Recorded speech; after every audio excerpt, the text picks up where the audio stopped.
Unfinished business, the Honorable Don Dinato is recognized.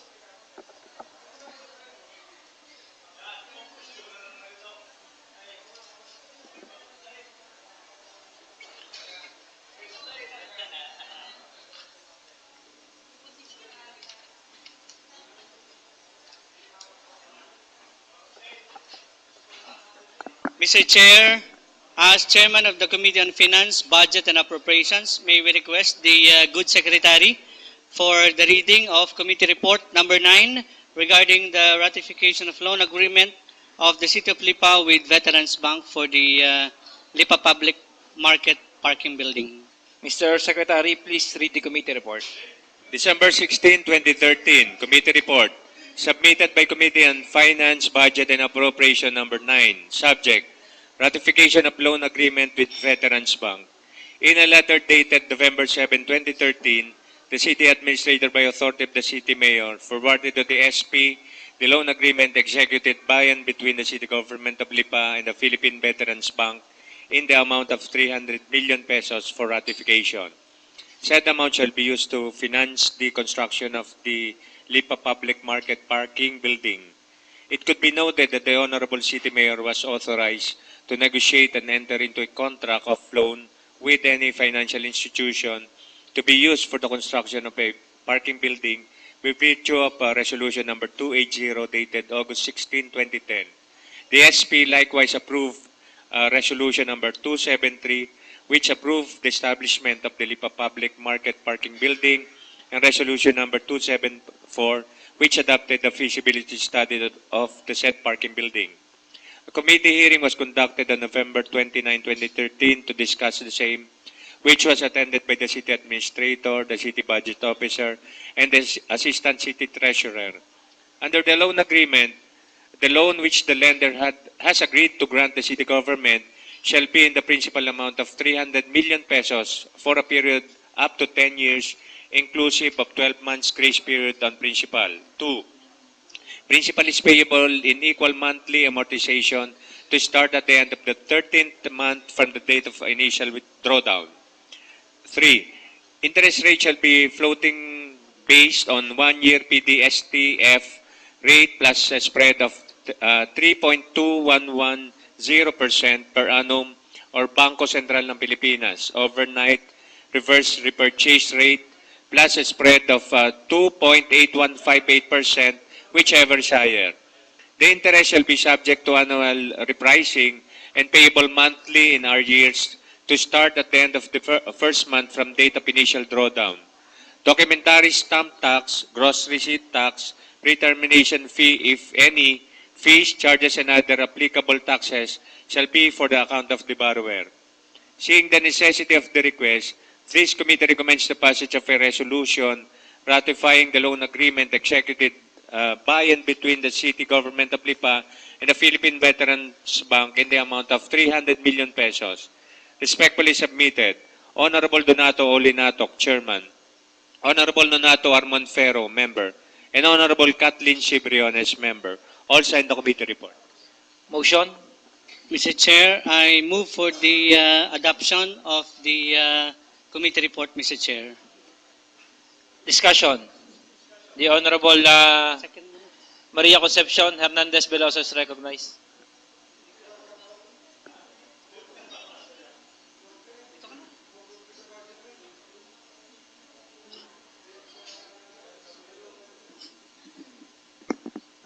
Mr. Chair, may I inquire if the resolution number 280 dated August 16, 2010 refers to a resolution authorizing the city mayor during his first tenure or first term as city mayor? May we request the Secretariat for the copy? During his first term, 280 dated August 16, 2010. I'm declaring a 1-minute recess for our secretary to produce the requested resolution. May we hear again the clarificatory question of the Honorable Councilor? Resolution number 280 dated August 16, 2010, is this during the tenure of our city mayor during his first term as city mayor? Yes, Mr. Presiding Officer.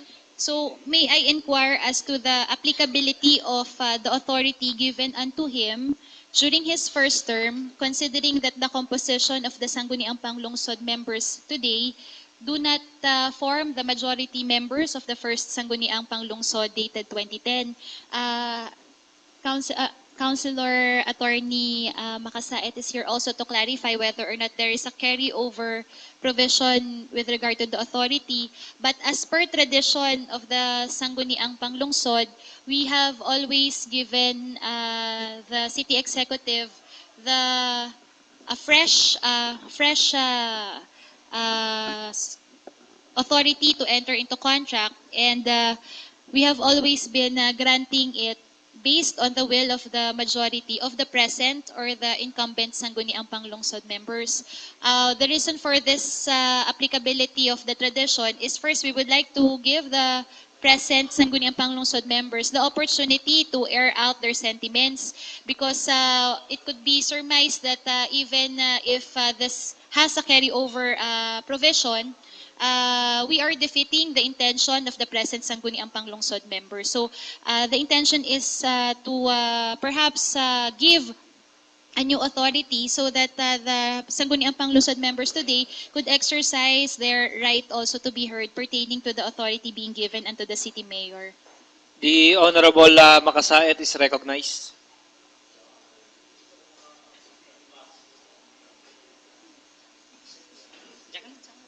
Dito. In defense. Honorable Chair, regarding po dun sa ating authority na ibinigay ho natin ng ating sanggunian last August 16? August 26, 2010. As far as I'm concerned po, I'm speaking only in my behalf. At I might be wrong, but as far as the legality of the authority given to the mayor, sa tingin ko po kasi wala naman ako nakikitang problema. Kasi if I'll be given the copy po dun sa ating authority na ibinigay po sa ating mayor, wala rin naman po nakasulat doon na na pag nagpalit po ng members po ng ating sanggunian, ay kailangan natin bigyan ulit ng authority ang ating pong mahal na alkalde. But alam naman po natin, either it be a resolution or ordinance, hanggat hindi po natin i-refute ang ordinance po nito, hanggat hindi tayo nag-aamyenda ng isang ordinansa, ang presumption of legality po ng ating ordinansa ay nananatili pa rin. Na although it's a common practice as stated po as mentioned by ng ating kagalang-galang konsyala Concon Hernandez, it's only to give due courtesy para po doon sa ating mga members po ng ating sanggunian ngayon na gaya nga ng sinabi ni konsyala ay hindi daw reflective. Kasi ang majority daw ng nakaupo ngayon dito sa ating sanggunian ay hindi po yung nakaupo nung nagbigay ng authority. But then again, alam po natin, it is to my humble opinion na as far as legality is concerned, kahit po nag-iisa o wala ng natitira na isang miyembro ng sanggunian nung nakaraan na nag-approve ng ating authority na ibinigay sa ating mayor, unless otherwise the authority is amended or inirefute ng ating sanggunian, ay mananatili po ang legalidad. At sa tingin po, hindi na naman po mangangailangan ng panibagong pagpapasa ng authority. Pero syempre, it is to this august body na pagdesisyonan. But as far as legality is concerned, sa tingin ko po, wala naman po tayo magiging problema. Mr. Chair, if I may continue po, I agree that the ordinance has a certain sense of permanence. Mas rigid po ito at ito po ay talagang kahit po anong administrasyon ay naipupunta po ito from one person to another, whoever is holding the position. But in this particular case, Mr. Chairman, we are invoking a resolution which we give to the city mayor in his capacity, sitting capacity, during his first term mayor to enter into a particular contract. That is why during the first weeks or first month of our term this year, we have also authorized and given the blanket authority to the mayor to enter into several contracts, regardless of the fact that we have already provided him with a blanket authority during his first term. So, siguro lang po to be consistent with our tradition.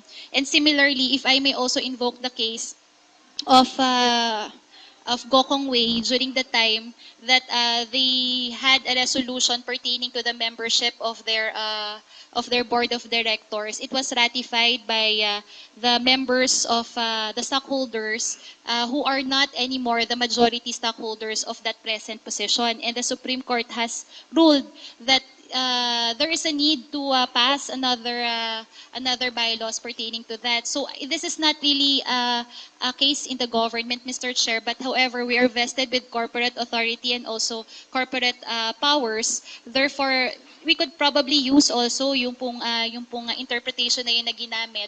So, I also do not want to deprive our existing members of their opportunity to grant this particular power to the office of the mayor, considering that we are now reflecting the sentiments of the present members. Of course, Honorable Ralph Peter Umal is not around anymore, Avior Rocafort, Di Pangkiana, Dominador Mauhay, Aris Macala, Renato Malieta, and Regina Mayo. So perhaps we could pass another resolution in deference also to the present and existing members of the Sanggunian. The Honorable Makasaet is recognized. Sa ating pong kagalang-galang na konsehala Concon Hernandez, she mentioned na baka daw po madedeprive ang ating mga ng kakayanan at authority ang ating pong mga existing na konsehal pag po tayo hindi nagbigay ng panibagong resolusyon.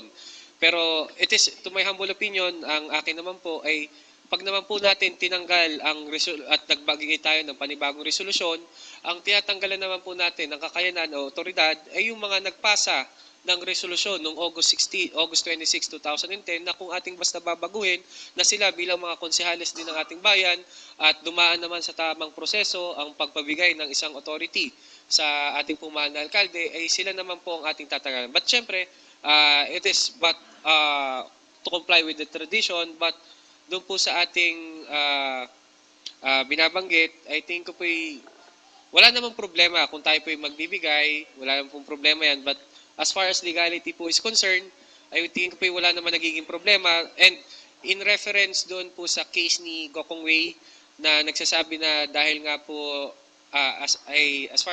tingin ko kung tama po yung aking pagkakarinig kay Konsehala na sinabi na dahil sa change of composition ng ating ng members ng board of directors o ng stockholders natin sa pagbibigay ng authority sa atin po ay syempre we should draw the difference between the corporate and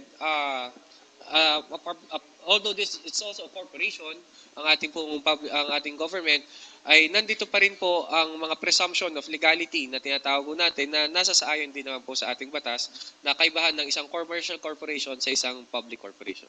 Final appeal, Mr. Chair. The Sangguniang Panglungsod also, during the first term of our city mayor, has authorized him to enter into a contract with any private establishment for a private-public arrangement pertaining to a build, operate, and transfer arrangement. Also, with regard to the parking building of the public market. So the appeal again is for us to grant a fresh authority, considering it might be misunderstood that the BOT agreement, which we also approved for endorsement to the Sangguniang Panglalawigan, can be interpreted as an express abandonment of the authority being given unto the city mayor. So, will not that also defeat the purpose of invoking the present authority coming from the city executive or from the Sanggunian given to the city executive? The Honorable Makasaet is recognized. Addendum lang po doon sa aking nabanggit sa akin, Honorable Chair. Sa akin po kasi, it's to my humble opinion na hindi naman po siguro kasalanan. I'm only discussing things as far as legality is concerned, yung sa separation of powers between the executive and the legislative department.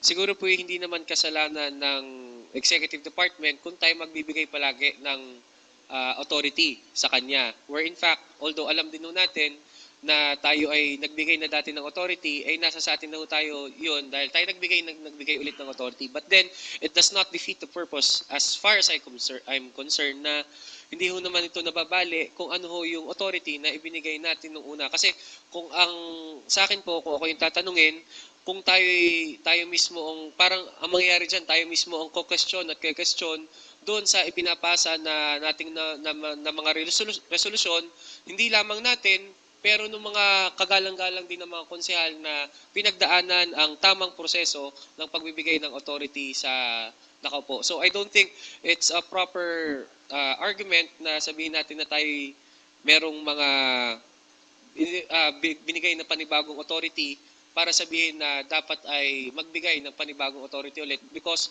all or ordinance or resolution for that matter that is being passed and which undergone the proper procedures in this august body should be given proper respect and tamang pagtingin dahil tayo rin mismo para nangyayari tayo mismo yung sumisira doon sa ipinapasa ng ating sanggunian. Thank you, Mr. Chair. Let my manifestations be also noted as my explanation for a vote against this particular ordinance. Thank you, Mr. Chair. The Honorable Katipon is recognized. Salamat ho, kagalang-galang Vice Mayor. Ang nakikita ko ho dito, additional loan na 300 million. Meron ho tayong 2014 budget na income. Kung ito ho'y kukunin natin sa palengke, meron lang ho tayong income na 38 million sa proposed budget ng 2014. At noong 2012, meron lang ho tayong kinita ng panahon ngayon na 24 million. At dito nga sa per semester na 2013, per semester is 12,440,000 ang kinita ho ng palengke. Ngayon ho, baka ho dito sa 2013 na tinatarget ho nating 38 million ay baka hindi pa ho ito makolekta.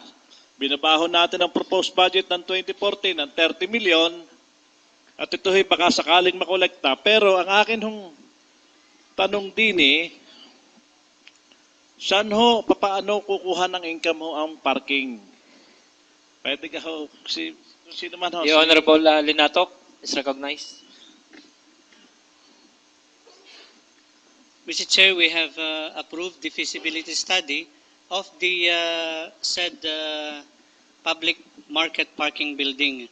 And to enlighten the body, wherein a committee hearing was also again conducted last week, which was attended by several councilors, and also the committee who prepared for the feasibility study, to mention the City Planning and Development Office, the Office of the City Engineer, and the Office of the City Administrator, also provided us with a position paper regarding on how the public market parking building will be able to generate funds.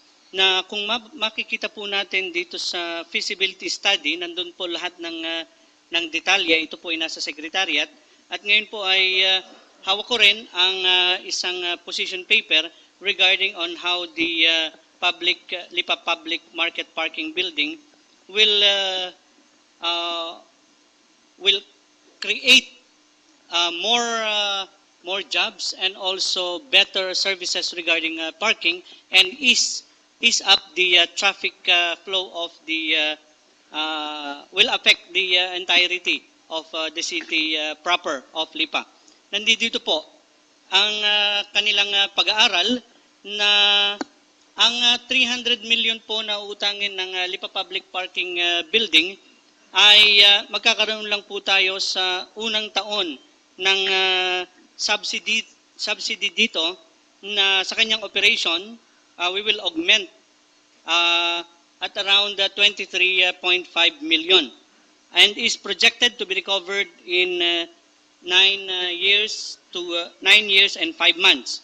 And by the end of the 10th year of this loan agreement, we will have a net cash balance of 29.1 million. Ibig sabihin po, dun po sa start ng ating operation, ang kada taon po na kayang kitain sa 10 taon ng Lipa Public Market Building ay 2.9 million kada taon. So ibig sabihin, this will be, although by way of loan, this will be self-liquidating as per presented to us by the city planning officer, the city engineer, and the city administrator based dun po sa feasibility study na present before the Sanggunian.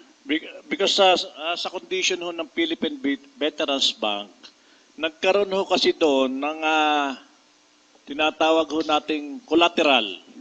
Ang ating IRA, part of the IRA, part ng local collection, at sila ho ay pwedeng magmandori sa atin na tayo ho ay magtaas ng buwis para ho dito sa loan na ito. Bibigay ko sa inyo yung existing. Sa ngayon ho, more or less 25 million ho kinikita ng palengke. Sa slaughterhouse, 2.5, 27.5 million. Meron ho tayong binabayarang utang sa mandatory, kita ho natin, 8.8 million. Ang salary ho natin ng mga tagapalengke, 6.6 million. At yun hong salary, city of personnel assigned, yun hong naka-detailed, 6.6 million pa rin ho.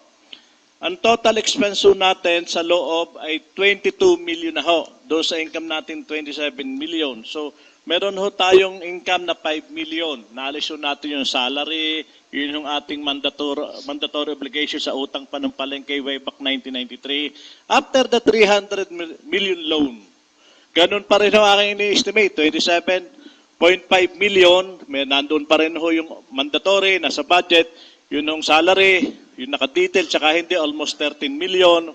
At loan amortization parking area, 52 million 900. So, magne-negative ho tayo ng almost 74 million 992. Sa loob lang ho ito ng 2014. Kung sakali hong i-defer ho natin yung sinatawag ho nating principal ka ho i-defer natin 1 year. Tuloy pa rin ho ang interest. May diminishing balance ho sa first month ng January, 1.8 million. Up to December, magiging 20 million 500 ho ang interest. Magiging times 12 ho, ay times 10, dahil 10 months. Magkakaroon ho ng total sa loob ng 10 taon na 117 million 900. At ang atin ng principal doon ay 300 million. At total, after 10 years, ng atin hong babayaran sa Veterans Bank ay 417 million 900. Ang akin hong agam-agam din ay baka ho, yun na nga ho kasi napakatibay ho ng collateral natin sa Philippine Veterans Bank. Ang ating IRA, part ng IRA natin, part ng ating local collection, makikita ho ninyo sa agreement ho diyan ng Veterans Bank at ng city government. Baka ho hindi natin kayanin na yung atin hong parking ay hindi ho magtagumpay doon sa kanilang pagpapabayad ng parking fees. Kaya siguro, ang nakikita ko din bakit gano'n naman agad kalaki. Isang bulto agad na 300 million na kung sakali at hindi nga ho sumala ho ang feasibility study na noon lang naman ho kabilang linggo natin binigyan ng in-authorize natin na magkaroon ng feasibility study, ito na ho ang resulta, ay magkaroon ho ng pagsala na naman ng pagbabudget ho ng city. At maapekto na naman ho, apektado na ho na naman ang buong pangkalahatang budget ng lungsod ng Lipa. Honorable Linato. Mr. Chair, naniniwala po tayo na ang feasibility study na ginawa simula pa 2012 na kung saan may mga actual evaluation ng physical area that is adjacent to the Lipa Public Market Building, and also ay tiningnan nila yung flow ng parking sa Lipa Public within the streets at doon po sa parking area ng between building 1 and 2 simula ho 6 o'clock ng umaga hanggang 7 o'clock ng gabi. Na ito naman po ay naging consistent whether araw ng palengke, yung average, at yung ordinary days, and including Saturday and Sundays, weekends. Na sa kanila pong estimate ay ang ating magiging income dito ay makakasuffice basta ito ay nag-operate na. Ang estimated income na kayang ma-generate sa operation po ng Lipa Public Market Parking Building ay 300.3 million para po sa parking fee revenues. At 87.5 million para po sa mga anchor shops dun po sa baba. At 30.5 million on regular commercial stall and 22 million on kiosk rental revenue. Na ito po ay ilalagay sa first floor noong 5-story building upang nang sa gayon ay dahil kung ito ay parking lamang ay talagang medyo hindi ho kakayanin. Ito ho ay merong anchor shops, commercial stall at kiosk doon po sa within the area to be built for the Lipa Parking Mall. At hindi ho maapektuhan ng construction na ito ang collection ng ating market fare, ng ating mga taripa sa palengke. Hindi ho yan itataas. Hindi rin ho tayo magtataas ng buwis dahil nandito nga po ang feasibility study na pinag-aralan ng mga otoridad upang nang sa gayon ay makita natin kung ito nga baga ay pwede o hindi. Kaya po ito ay, yung resolution nito po ay 2010 pa, ay medyo pinag-aralan talaga nila ng mahaba-haba kung itutuloy o hindi. At ang Philippine Veterans Bank nga po, although naka-earmark po ang ating IRA, ay nakita rin nila itong feasibility study na ito na kayang magbayad ng lungsod ng Lipa. At lagi naman pong ganon, bago po tayo i-grant ng anumang loan, ay tinitingnan din nila yung kakayanan ng isang syudad at yung kapasidad ng isang syudad para magbayad ng loan. Ano po? Kagaya po siguro nung nag-acquire ang lungsod ng Lipa ng around 180 million pesos para sa Lipa Public Market Building, na ang pondo po ng lungsod ng Lipa noon ay nasa 200 million lamang. Biro niyo ho, ang pondo ng Lipa noon ay nasa 200 million, ay nakapag-acquire ng 180 million. Ano po? So 20 million na lang ay pareho na yung utang at saka yung budget. Pero ito po'y inallow dahil nakita ng Department of Finance at saka ng Philippine National Bank, kung di ako nagkakamali po, ay nakaya ng isang lungsod. At lumago po tayo ang lungsod ng Lipa. Hindi po tayo nagtaas ng taripa simula po noon na nagbabayad ng buwis nang ako po naging konsehal pa ng 1998. Ang alam ko ay meron pa tayong mga ginrant ng amnesty diyan at may mga binawas tayong kaunti pang bayarin ng ating mga manininda sa palengke. At sinisigurado po natin na ito sa magitan noong ating pinag-aralang feasibility study ay kayang maging self-liquidating nito pong loan na gagawin natin sa parking building because yung 260 parking slots ay halos kukulangin pa sa estimate nung conservative na kung saan ay pwedeng mag-parking doon sa araw-araw na operation ng ating parking building. So sa statement ho ni Consial doon na kaya, nabanggit din ho, na-mention niya yung utang ho ng 1993, way back 1993 of 137 million para ho sa reconstruction ho ng nasunog na palengke nung panahon ngayon. 1993 to 2013, 20 years ago, ay nagbabayad pa rin ho tayo ng mandatory obligation of 8.8 million per year. Kaya ho, ang nakikita ko ho din eh, kung liquidating or what, kung ano pa man ho, at kung hindi nga ho kayanin, yun yung agam-agam ko.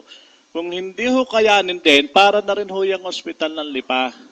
Isa-subsidy na rin ho ng kabuang budget ng lungsod ng Lipa. At kung hindi ma-subsidy, i-deferred ho ang payment ng mga interest at ng kapital ho nito every year hanggang sa at the end ay lumigaw na ho ang budget ng lungsod ng Lipa at diyan ho ako nakakita ng isang bayan.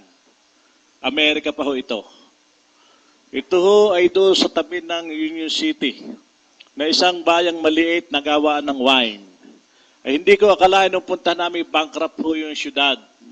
Hindi ho nag-function yung syudad dahil yun ho mga empleyado ay hindi ho nakasweldo, hindi ho nag-function. So, nag-declare ho ang mayor ng bankruptcy. At ito ho, ay ayaw ho natin mangyari sa ating lungsod.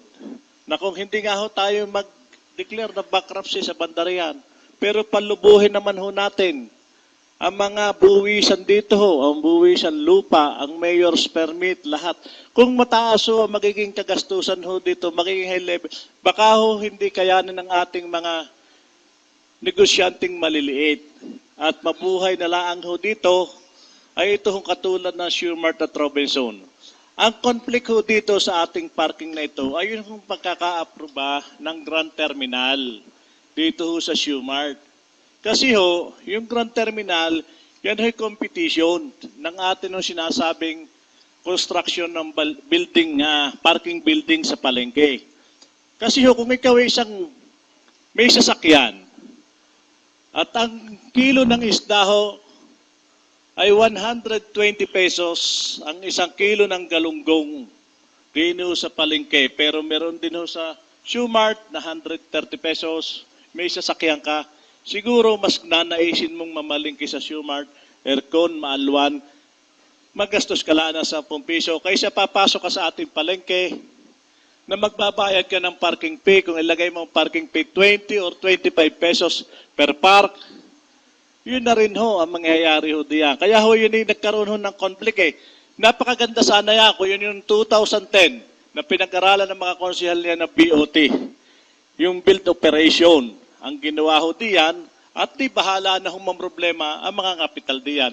Pero dito ho, ang gagawin ho natin dito, ang problema ho dito, ay ang local government ho ng lusod ng Lipa. At pag problema ang local government ng lusod ng Lipa, kasunod na ho dito ang mga ordinansa na kailangan ho nating magbayad o magtaas ng mga buwisan para ho masustinan ho natin ang ating mga interest ng loan. Salamat po. The Honorable J.R. Makasa, it is recognized.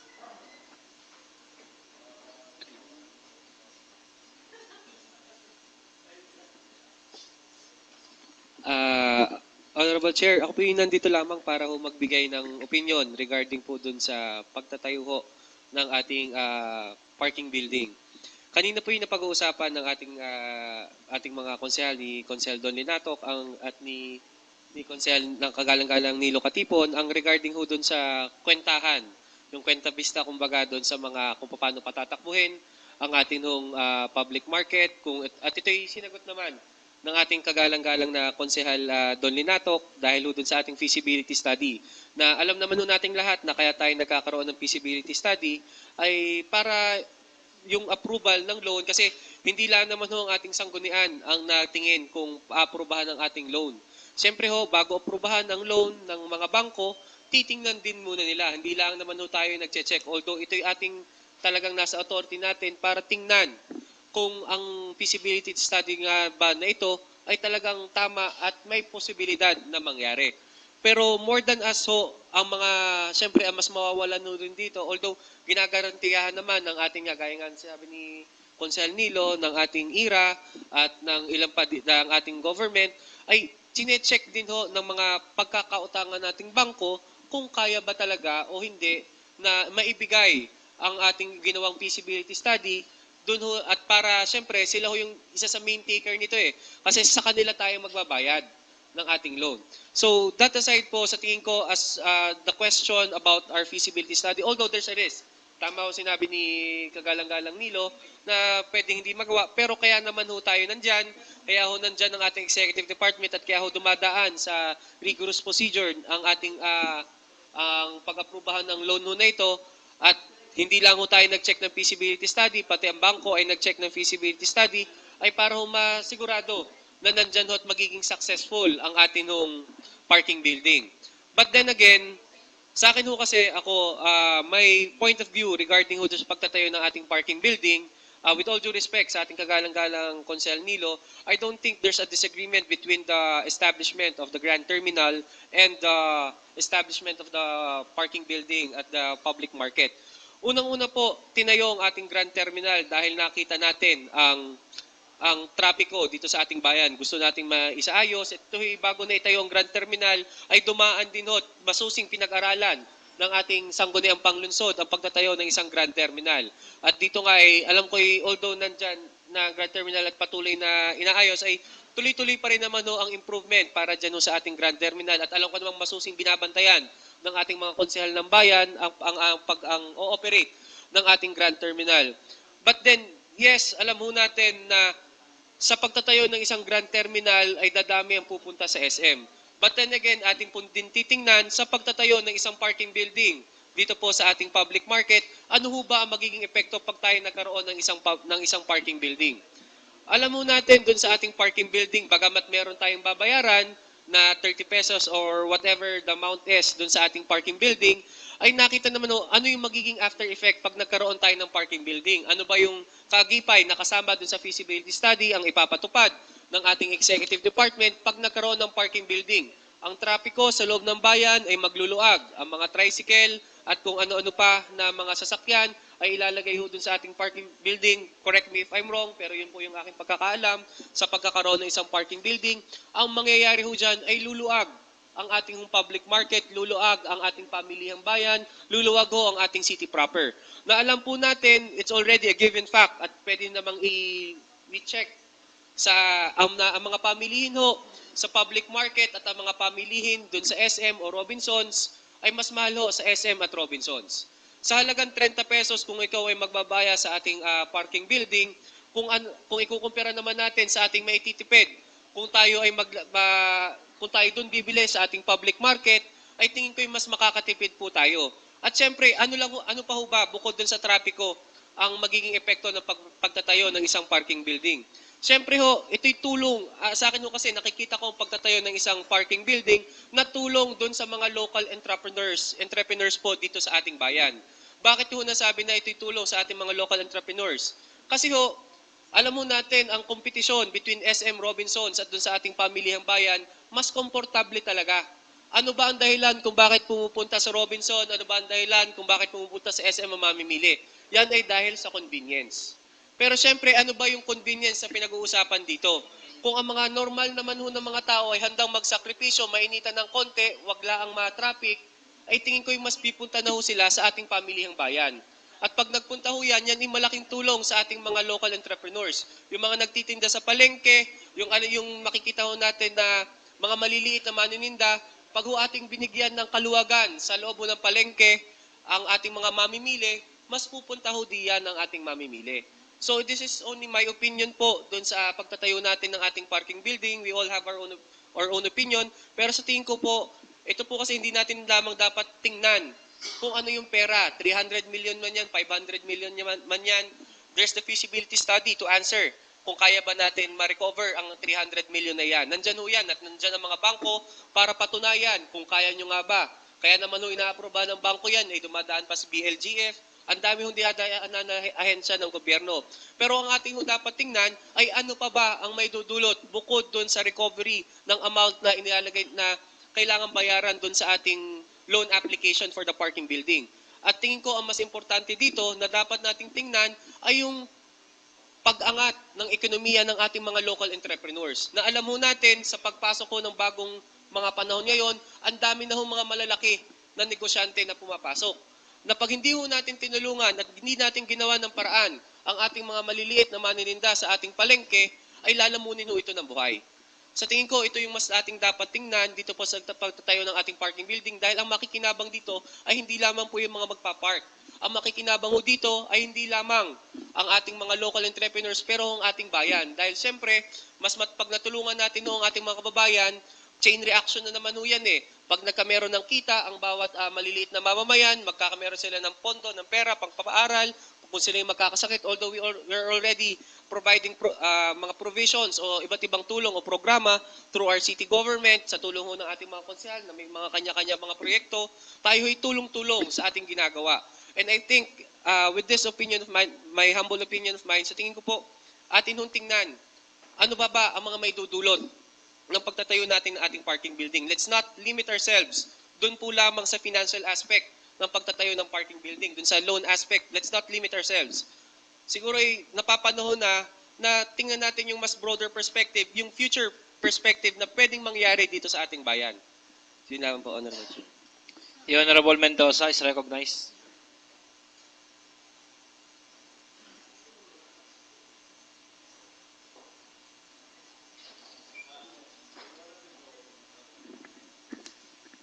Magandang hapon na ho sa inyong lahat. Gusto ko lang humalaman sa ating chairman, magkano ho ang uutangin po natin dito? 300 million po ang para sa parking ho ng palengke. Yes, Mr. Chair. Magkano po ang interest na babayadan natin buwan-buwan?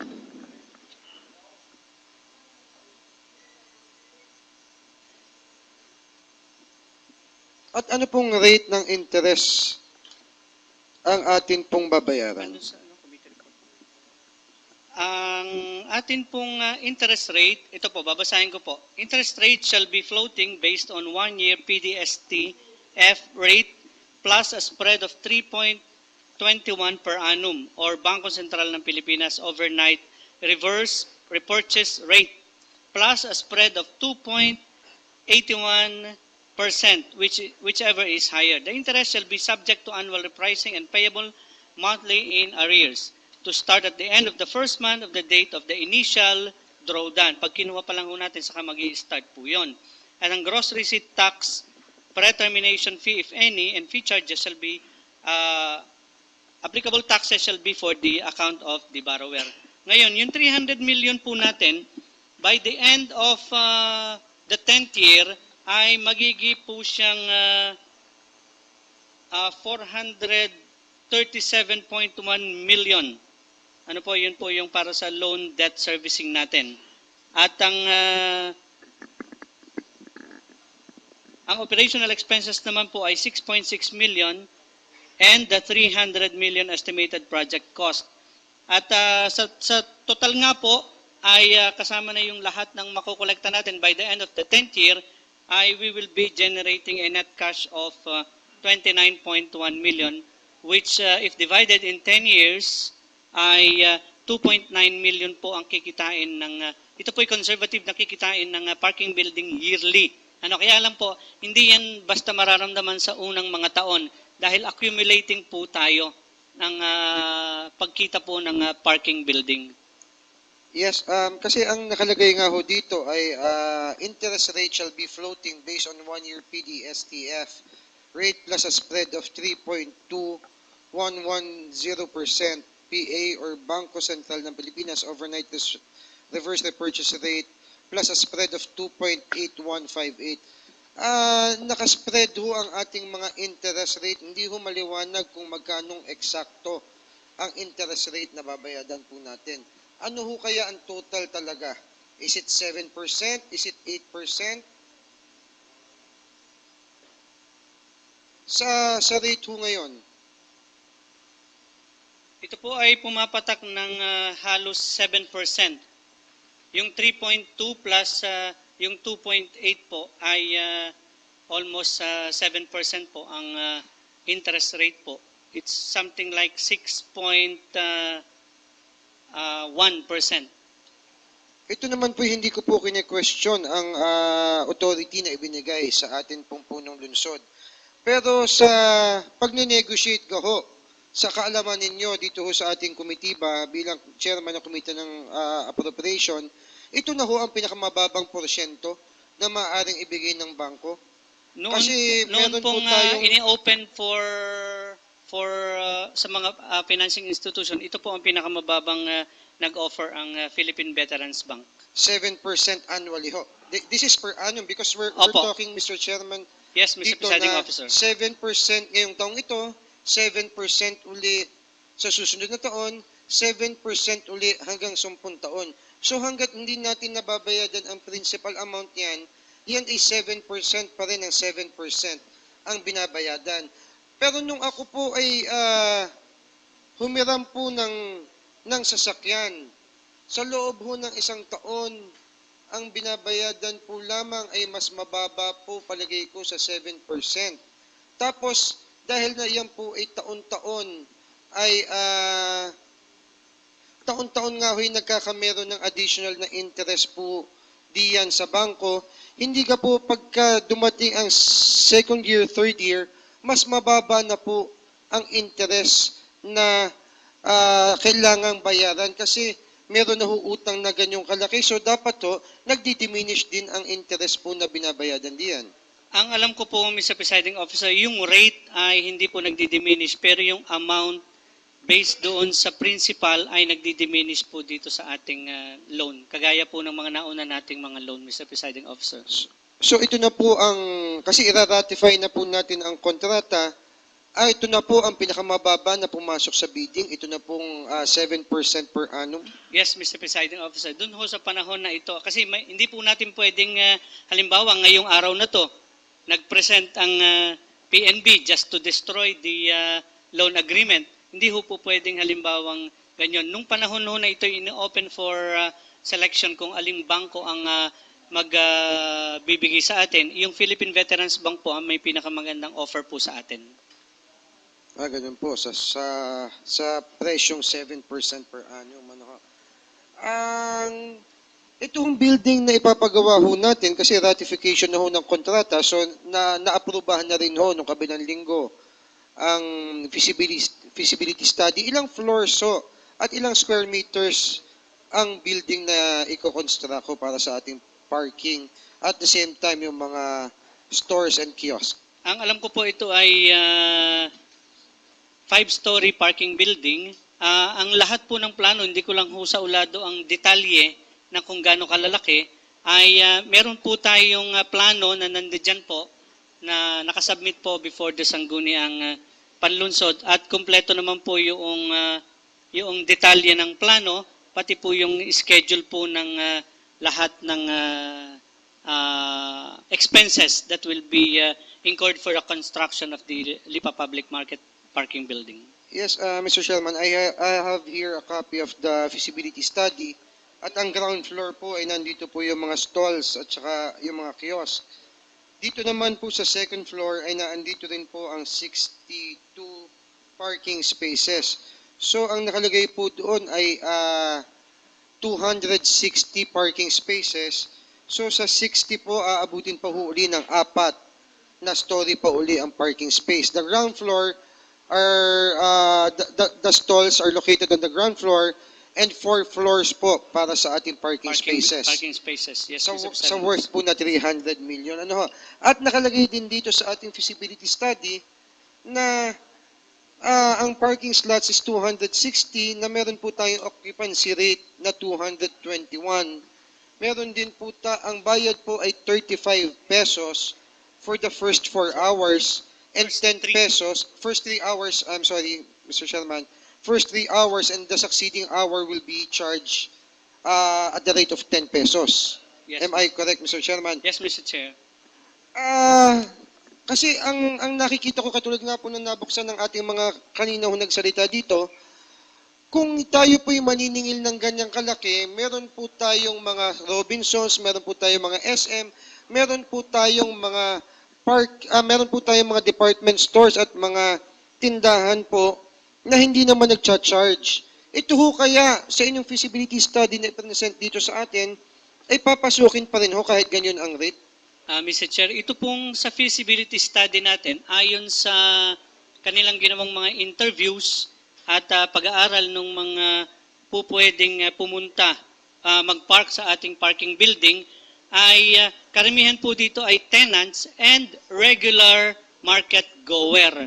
Ano po, ito po talagay mga patrons ng Lipa Public Market Building. Kaya po yung 221 na occupancy rate ay maaari pa pong tumaas dahil sa tunay po ay mas marami ang gustong sa palengke mamili.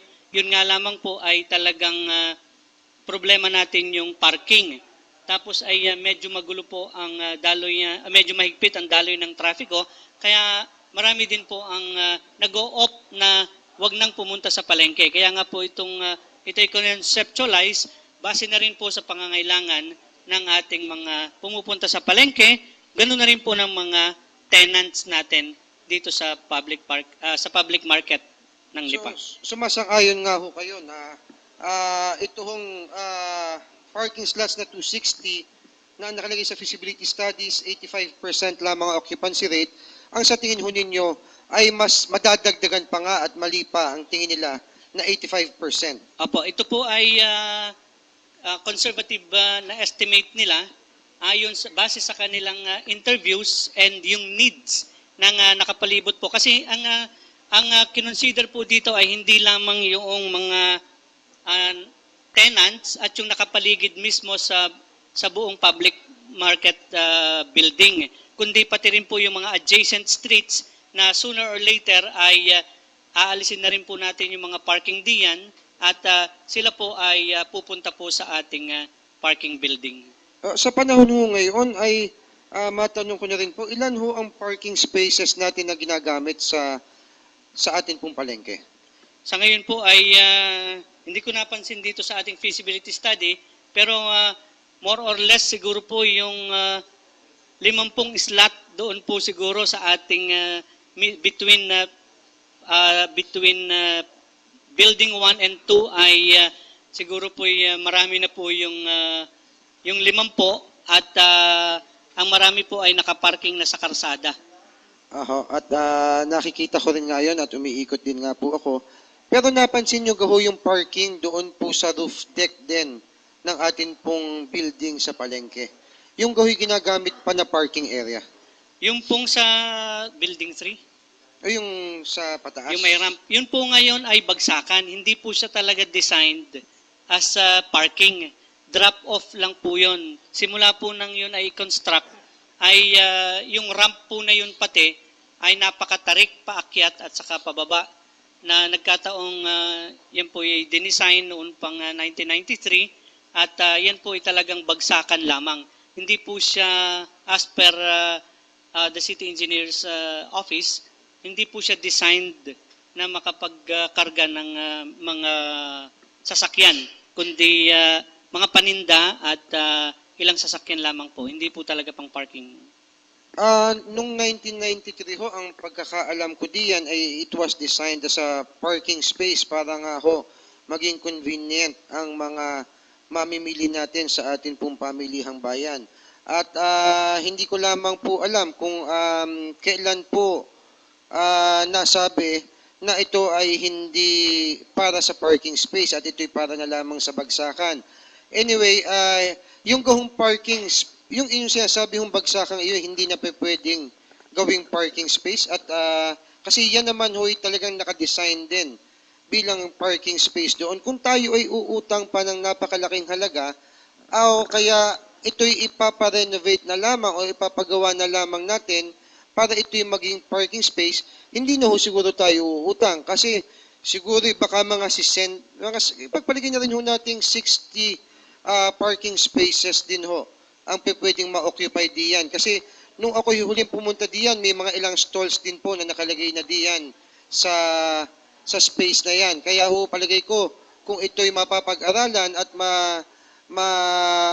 magagawa ng paraan na ito'y maging paradahan na lamang kaysa tayo uutang.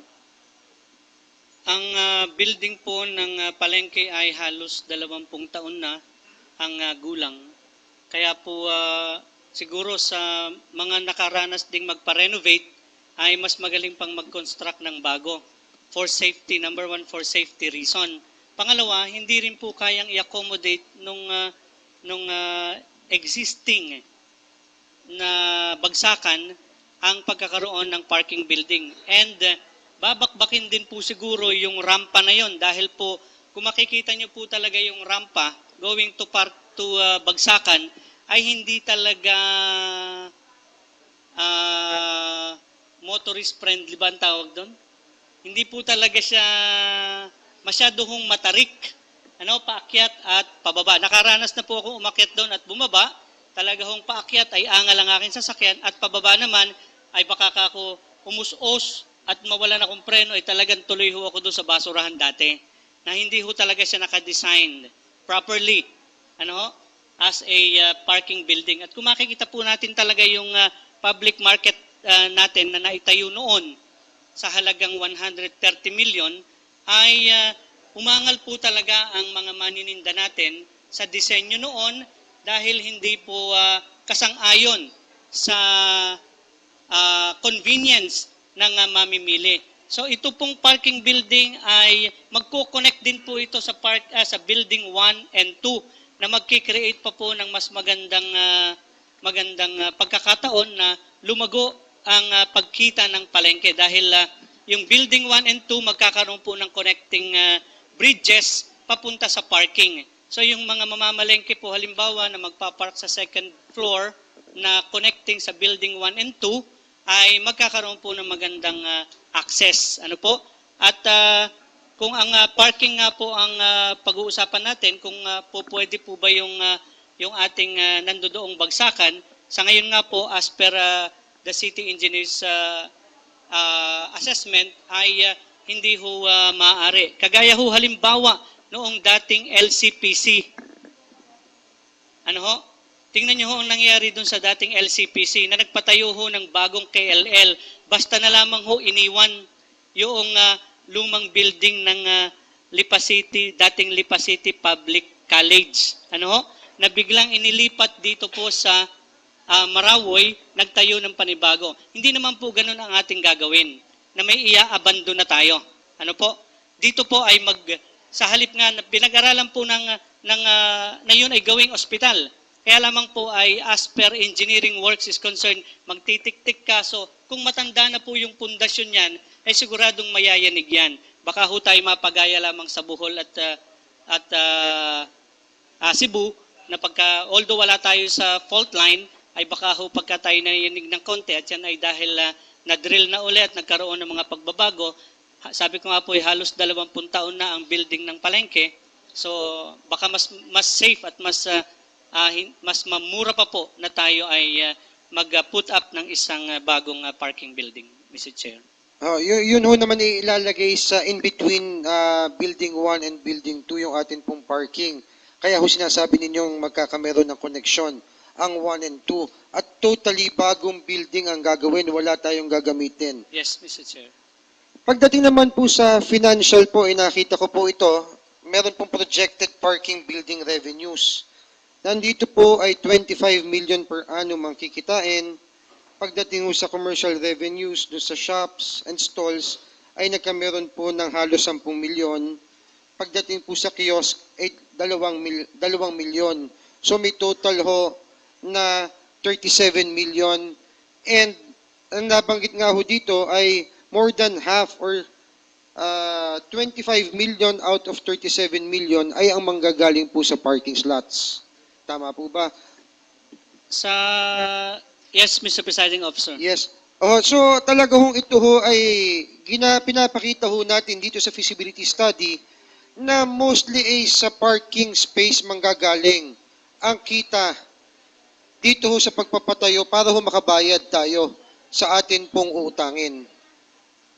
And to augment the parking fee revenues, Mr. Chair, yung pong sa anchor shops, commercial stall, and kiosk, yun po ang magdadagdag din para tayo kumita. Yes, and makabayad din tayo sa interest and principal ng loan. So, yan ho ay sa tingin po natin ay 35 pesos po ang bayado at nakalagay nga ho dito ay 2 pesos per hour ang average stay ng isang sasakyan. Yan po ay talagang kung masusunod po ang feasibility study. Ano ho? At kung hindi babaguhin ng sangguniang panlunsod, ang rate po ng parking fee. Kasi ngayon, ang parking fee natin ay walang oras at 10 piso lamang ang binabayadan. Kasi ho, napakalaki ng magiging pagbabago nito. Kung ang isang mamimili ay papasok nga sa loob ng palengke at babayad na kagad sa parking space ng 35 pesos, magkakameron, kung sila'y tatagal pa doon, ay baka abutin pa ng 45 pesos. Sana nga po ay maging feasible ito pong feasibility study na atin pong ginawa para naman ho mabayadan yung mga uutangin po ng lipa para ho makapagpatayo ng isang parking building.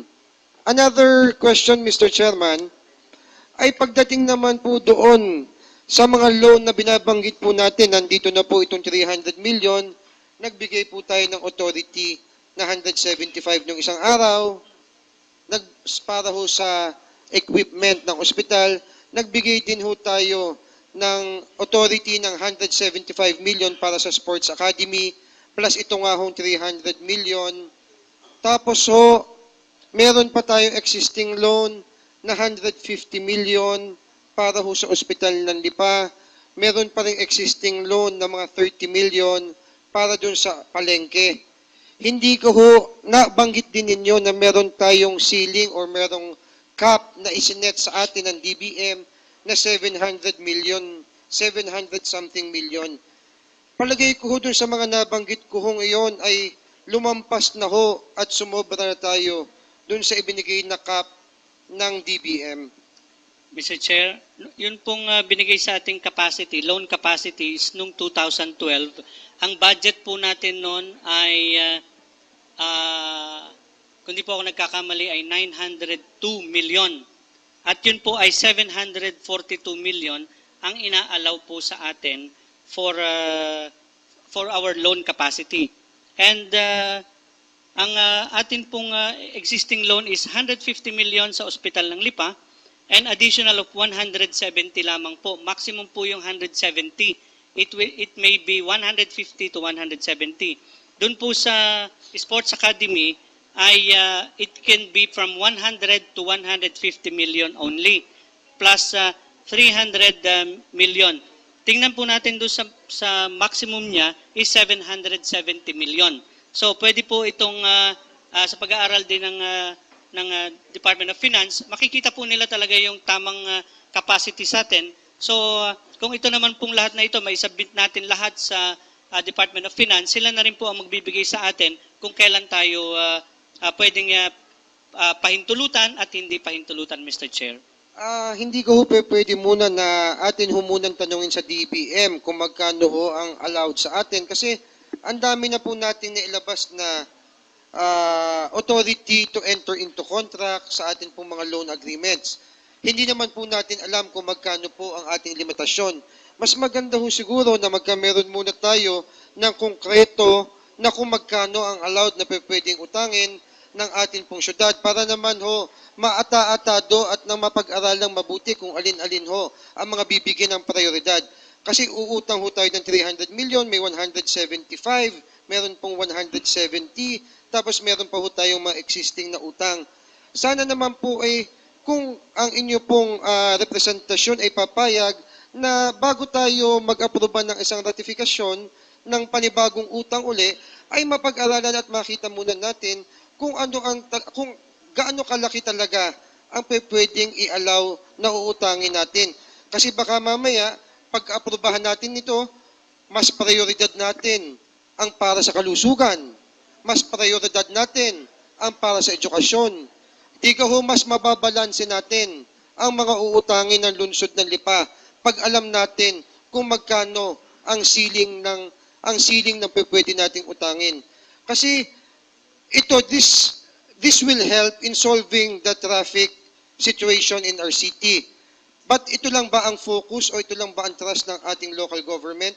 Madami pa tayong pwedeng paglaanan ng pondo, total naman, uutangin na rin lamang yan, ay siguro mas maganda na sabay-sabay natin planuhin. Kung kailangan talaga na utangin natin ang 1 bilyong piso, ay siguro sabay-sabay na nating ilatag para iisa na lamang ang pag-aaralan na gagawin, Mr. Chairman. Mr. Chair, as per the Local Finance Committee and the Local Chief Executive, ang priority po natin ay nauna na nga po ang 150 million para sa Ospital ng Lipa. Sunod po ay yung hospital equipments na 170 million, and then itong 300 million for the parking building, and last ay yung pa pong sa Sports Academy na ngayon nga po, ito nga po ay phase 2. Ito po ay abang lamang. So basically, ang uunahin po natin ay 620 million para sa parking building, para sa hospital equipment, and to include yung pong nauna na 150 million. So with this, pasok po tayo dun sa certified ng Bureau of Local Government Financing institution ng under the Department of Finance and Monetary Board na 742 which they issued to us on 2012 for the year 2012. So pasok po tayo ng may mahigit pang 100 milyon. So siguro po doon nila mapapagbasihan dahil pinapalist priority po yung para sa sports academy dito po sa mga nabanggit na uutangin po natin. So tayo po ay pasok doon sa 742 million na certified to us by the Department of Finance, Mr. Chair. So, tama po ba pagkakarinig ko na pinapalist priority po ang sa Sports Academy ho? Yes, Mr. Presiding yes, Officer, dahil po yun ay authority pa lamang naman yung binibigay sa atin and yun po ay pupunta mismo sa Department of Finance kung yun ay papayagan po nila. Dahil ito pong sa parking building ay kasama na po ito. Kasama na po ito doon sa nauna nilang sinertify sa atin na 742 million. Bali, on top of this, magdadagdag lang tayo ng 170 para sa hospital equipments, Mr. Chair. Gusto ko rin lamang pong bigyan pansin kasi nabanggit na nga ho kanina ninyo na tayo ho na may hindi pa aabot sa ceiling kung yung mga kwenta po ninyo ay aabutin lamang ng 600 million. Pero huwag po natin kalimutan, Mr. Chairman, na meron pa rin hong nakapasok pa rin sa Sangguniang Panlunsod na request po ang ating pong City Mayor na with the authority given to the City Administrator na ipinasok din po sa atin dito na 400 milyon pa po para ho sa pagpapatayo ng bagong City Hall. Yun po ay, sabi nga po ninyo, ay kasama sa pag-aaralan pa rin ng sanggunian. Pero meron na pong existing na request na para humingi ng authority sa atin para makautang uli ng 400 milyong piso pa. Kaya ang sinasabi ko nga po ay sana pagsama-samahin po natin, makita po natin kung alin po talaga ang priority, kung alin po ang pinaka-least priority. Kasi lahat nire-request po sa atin ng executive, pag-aaralan po ng Sangguniang Panlunsod po iyan. Naaabutin ang request sa atin ng 1 bilyon. Ano ga po iyon? Tayo ang mamimili kung alin ang uunahin o sila po ang mamimili. Gusto ko lamang po sana magkameron ng malawakang ng plano para makita natin kung alin po ang talagang bibigyan natin ng prioridad. Bigyan po natin ng prioridad ang kalusugan, bigyan po natin ng prioridad ang edukasyon, bigyan din po natin ng prioridad ang traffic, at magpagawa din po ng bagong City Hall para sa mamamayan ng lungsod ng Lipa. Mr. Chair, noted po yung statement ni Consel Bibong at yun po ay isa-subject natin bagamat wala pa tayong authority para po doon sa bagong City Hall building ay ako po mismo ay kung hindi ito certified, hingi po tayo ng bagong certification for 2013 galing sa Department of Finance regarding the loan capacity ng siyudad ng Lipa. At ako po mismo ay hindi sasang-ayon na makapagdagdag pa tayo ng loan na 400 million para sa bagong City Hall building, lalo tigit kung ito naman po ay hindi sa-certifyan sa atin ng Department of Finance and kung ito naman po ay hindi pa talaga natin kailangan. So yun lamang po siguro ang pwede nating may garantiya na ito pong nakalatag sa atin ngayon ang atin pong sinusuportahan sapagkat nakikita natin ang kagandahang magiging dulot nito para sa ating syudad, Mr. Chair. So salamat po ng marami sa sinabi po ng ating pong chairman. Sana naman po kasama na rin po sa pag-aaproba ng ordinansang ito ng ratification ay makahingi na rin tayo ng certification. Baka pwede nating sa condition na kailangan muna maibigay sa atin ang certification para sa ratification ng loan po na 300 million. Mr. Chair, hindi po natin pwedeng ilagay yung provision na yon dito sa loan agreement na ito dahil sabi ko nga po ang certification coming from the Department of Finance regarding our loan capacity ay nandoon na po sa unang binigay sa atin na 2012 pa.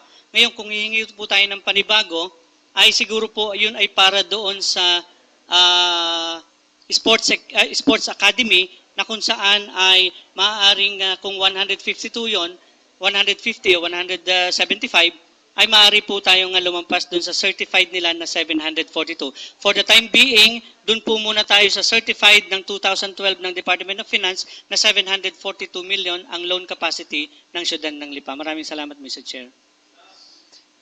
The Honorable Katipon is recognized.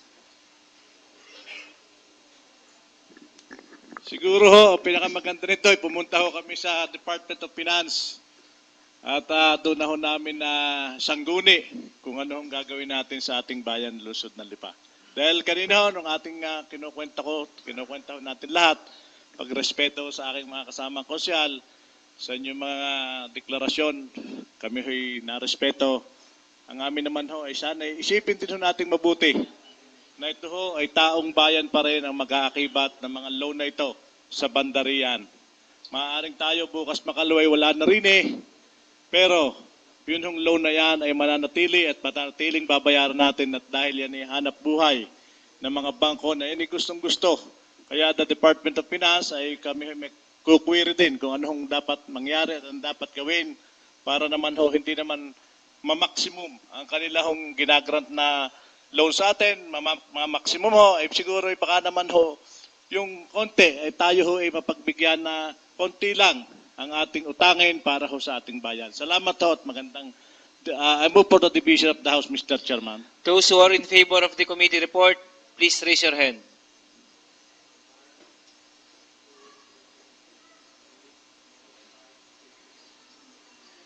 Six in favor. Those who are not in favor, please raise your hand.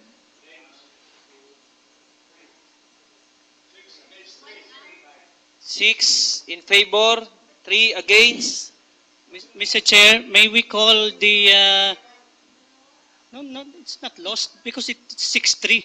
But we would like to Mr. request all the Secretary, kindly, members who are out, but repeat not... the counting. because I can see they are still here, Mr. Chair. They are not out of the vicinity. They are still out. Maybe they will be... they are just using the bathroom. But kung 6-3 po, the motion is not lost, Mr. Chair. Where's Joel Pua? Against? I'm declaring a 1-minute recess. Those who are in favor of the committee report, please raise your hand, right hand.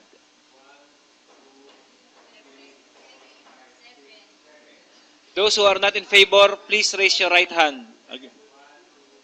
Against 7 lost. in favor, 3 against, 1 out of the session hall. The committee report number 9 of the Committee on Finance, Budget and Appropriation is hereby approved. Next.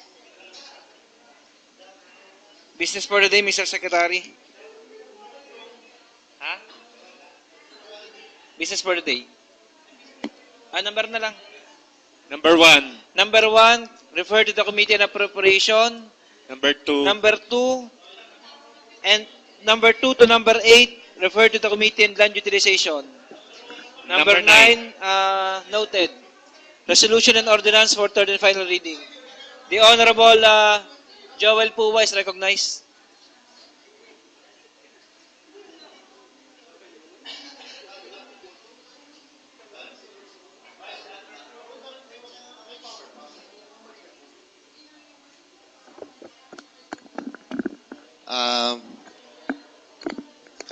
Mr. Chair, I move for the passage of an ordinance reclassifying the property of Ms. Vivian Di Maano with a total with an area of 85 square meters from portion of a total area of 1,281 from located in Barangay Marawoy from agricultural to commercial use.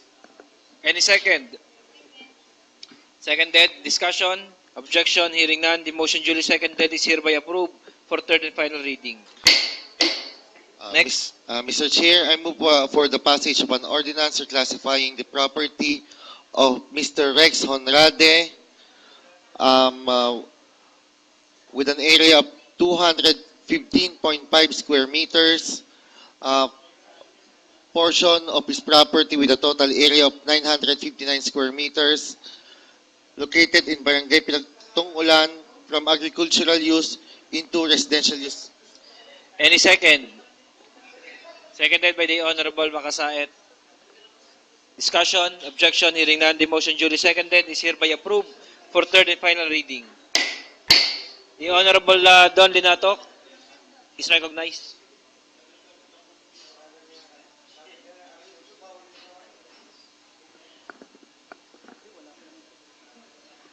Mr. Chair, I move for the approval of the 14. 2014 budget as amended. Any second? Seconded? Kita nyo na. As amended. Objection, there's one objection. The result during the votation on the second reading will reflect on the third and final reading. The motion duly seconded is hereby approved for third and final reading. The Honorable Mr. Chair, Linatok I is move for the recognized. passage of a resolution ratifying the loan agreement between the City of Lipa and Philippine Veterans Bank in the amount of 300 million for the construction of the Lipa Public Market Parking Building for third and final reading, Mr. Chair. Any second? Seconded? Objection? Those votation during the second reading will reflect on the third and final reading. One out during votation. Raul, Raul Monte Alto. The motion duly seconded is hereby approved for third and final reading. Before the privilege, the Honorable Maria Concepcion Hernandez Veloz is recognized.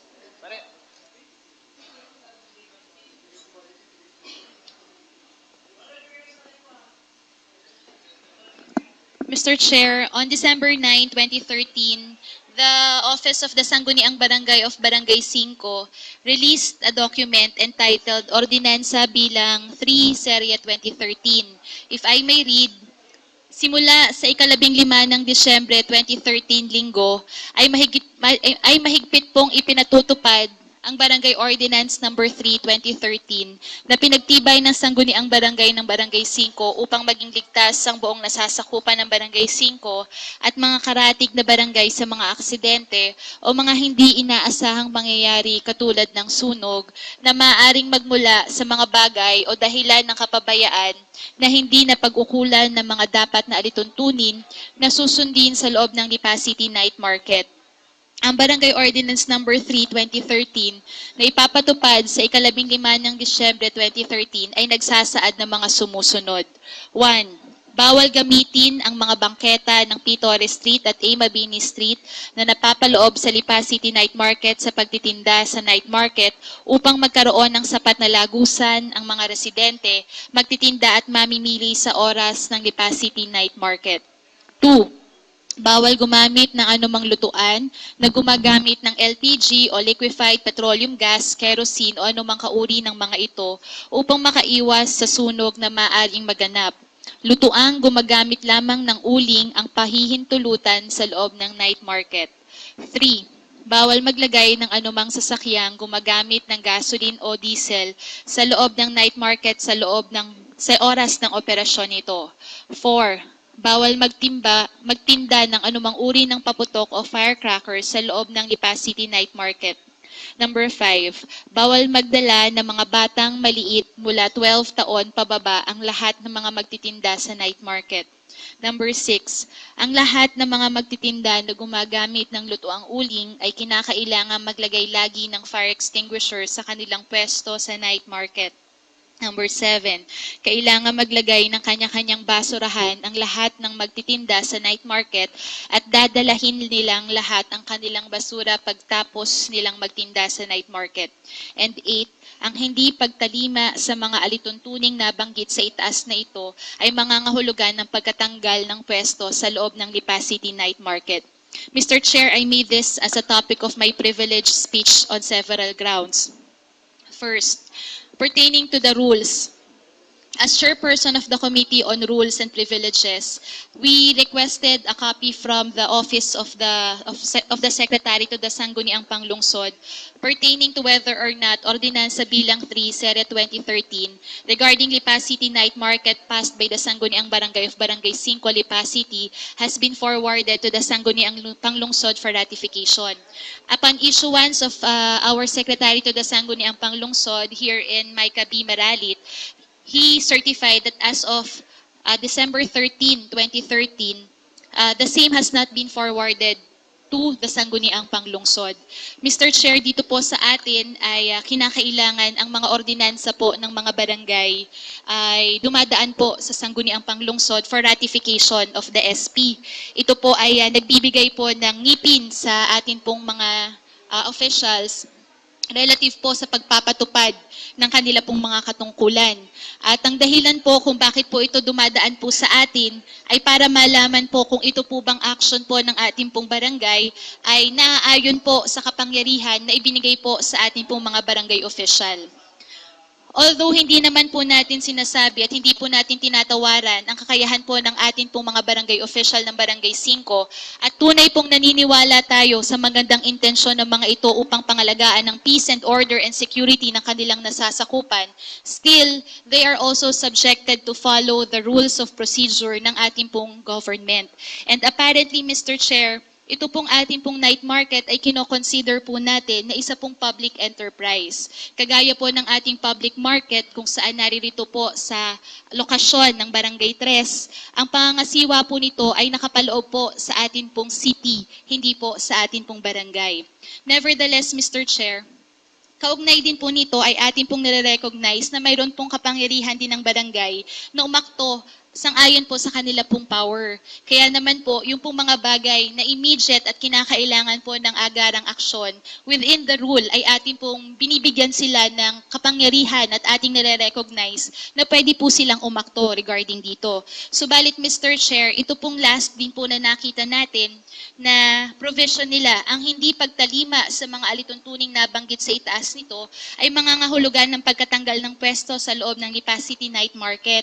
Ang pag-aalis po kasi ng kapangyarihan po ay the sole prerogative of the Sangguniang Panglungsod or the city level. And similarly, Mr. Chair, ang paggamit po ng atin pong mga public roads na nakatalaga para po sa atin pong Lipa City Night Market ay sang-ayon din lamang po doon po sa nakalagay sa ating ordinansa. Kung ipagbabawal po natin na gamitin ang bangketa ng Pitores Street at A. Mabini Street, ay maaari po sigurong aralin ng ating pong komitiba kung mayroon po bang conflict dito po sa ating pong existing na ordinansa. Hindi po maaari na maging na ipagbawal ng isang ordinansang pangbarangay ang ordinansa pong pangbayan. At kaya rin naman po ito inilapit sa atin po ng asosasyon ng night market ay sapagkat ito po ay sang-ayon dito po sa inilabas ay effective ng December 15, 2013. Ito po ay hindi lang isinasangguni kung ito po ay dumaan po sa tamang proseso. Kaya naman po, sana po ito po ay ma-refer sa tamang komitiba at mabigyan din po ng aksyon nang sa ganun po ay maprotektahan po ang interes ng sangguniang barangay ng Barangay 5, ganun na rin po ang interes po ng Lipa City Night Market sapagkat sang-ayon din po sa kanila most of the violations or lahat halos po ng violations na nangyayari dito sa Lipa City Night Market ay hindi po kinocommit ng kanilang mga regular members kung hindi ng mga illegal pa po na mga vendors na naririto. Yun lamang po at sana po'y agarang mabigyan po ito ng pansin upang mapag-ayos po ang pangangailangan ng barangay, ganun din po ng ating Lipa City Night Market.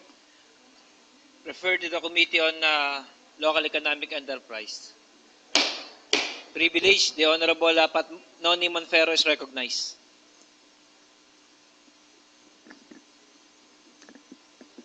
Magandang hapon po, Mr. Chair, at sa lahat ng ating mga kasamang konsyal narito ngayon. Ganoon din po sa mga bisitang naririto. Kahit po tayo ay gutom na, so kinakailangan nating pagpatuloy para ho sa serbisyo sa ating mga mamamayan. With regards, ang aking pong privilege ay with regards do sa ating ipinasa na resolution last December 9. Ito po yung resolution number 276.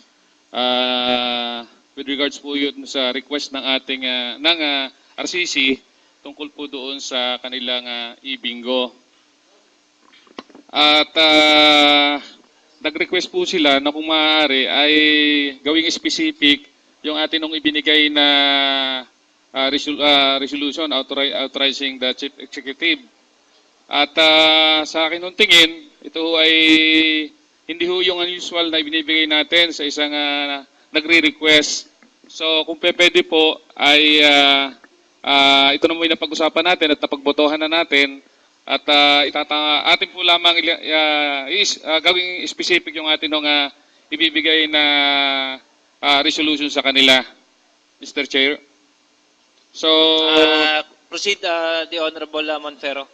So, I move for the revocation of the resolution number 275 and the passage of another resolution authorizing the Chief Executive to issue special use permit for the operation of the proposed e-bingo subject to the certain condition. Any second? Any second to the motion? Wala po. Seconded by the Honorable Joel Pua and Patsile Biste. Objection? Discussion? Wala. The Honorable Concon Hernandez recognized. Maaari po bang paklaro lamang po, Mr. Chairman, kung ano po yung last po na statement natin? Yun pong request ng RCC ay ang ating pong binigay Basahin nyo na lang hindi- po ulit. Basahin nyo na lang po ulit yung motion nyo kanina. I move for the revocation of resolution number 275 and the passage of another resolution authorizing the local chief executive to issue a special use permit for the operation of the proposed e-bingo subject to certain condition. Subject to certain condition. May we know po the various conditions para po dito po sa ating pong pag-i-issue na ito? The following condition are, number 1 is membership to the e-bingo shall be required to be able to play. Number 2 is a player must have a gross monthly income of not less than 50,000 pesos as shown as a copy of her income tax return. Number 3 is the following shall not be allowed to play: individual who are less than 21 years of age. Letter B, student. Letter C, national and local government employee. And number 4, the site of the e-bingo shall not be within a 200-meter access point from any educational institution or church. Number 5 is operation shall be in accordance with the site business regular hours. Number 6, the operation shall conform with all existing national and local laws. Thank you, Mr. Chair. Any further discussion? The Honorable Luwan Singh is recognized. Mr. Chair, nais ko lang po yung malaman na mariretain po ang aking stand dahil iniisip ko po ang kapakanan at ang future ng ating mga kabataan. Yun lang pa, Mr. Chair, ako hindi po sumasangayon. Those who are in favor of the motion, duly seconded, please raise your hand, right hand.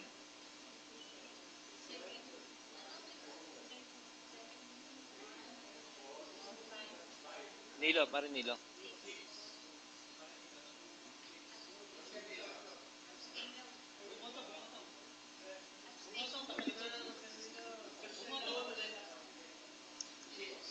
Six in favor.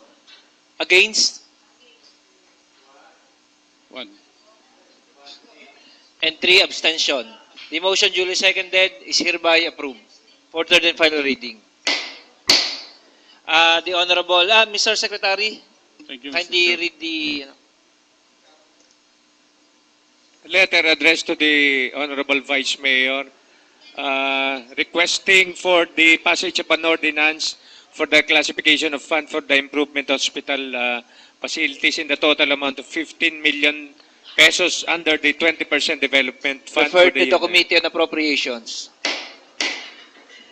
And letter referring to barangay ordinance or ordinansa na nagtatakda ng magtalaga ng administrative aid ng barangay Antipolo del Norte. Referred to the Committee on Barangay Affairs. Mr. Chair, may I request to consider the urgency of the what was read by our Secretary of Sanggunian regarding the 15 million. May I solicit a proper motion? Mr. Chairman, I move for the urgency of the resolution sent by the city administrator to the office of the Any Sanggunian. second for urgency? Seconded, discussion, objection, hearing none. The urgency. The matter brought up by the Honorable Makasait is hereby declared as urgent. Motion? I move for the motion for the passage for the urgency for the enactment of the ordinance. Any second? Seconded, discussion. The Honorable Katipon is recognized.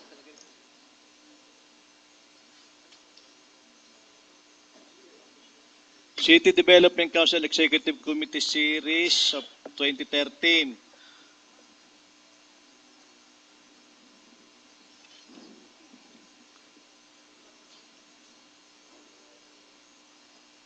Ako yung second demotion din eh. Any objection? Hearing none, the motion duly seconded is hereby approved for third and final reading. Any other matter? Urgency, the Honorable Joel Pu is recognized.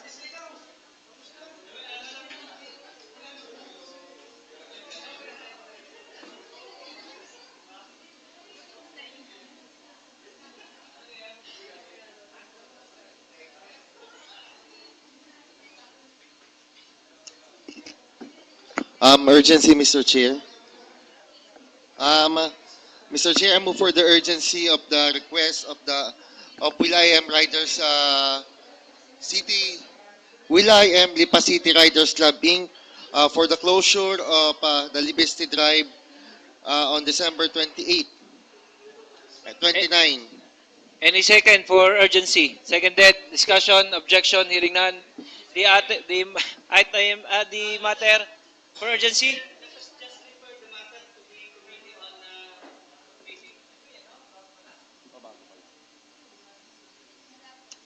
Refer to the Committee on Peace and Order and Traffic. Urgency.